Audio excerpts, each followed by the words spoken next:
Thank you Indian कोलेगा. सुट्टीसाठी भारतात गेलेली एक मैत्रीण आज पोलंडला परत येते. इतक्या मोठ्या प्रवासातून ती आणि तिचा मुलगा फार थकले असतील, म्हणून मी विचार केला की छानपैकी गरमागरम तिच्यासाठी जेवण नेते.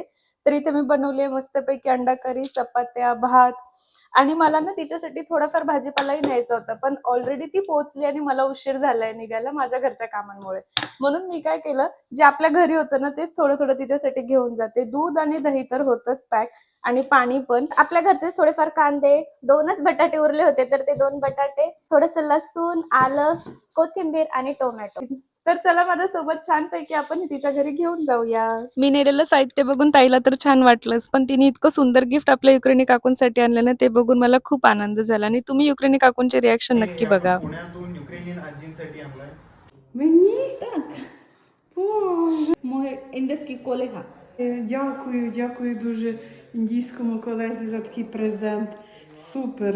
О, індійський слоник. О!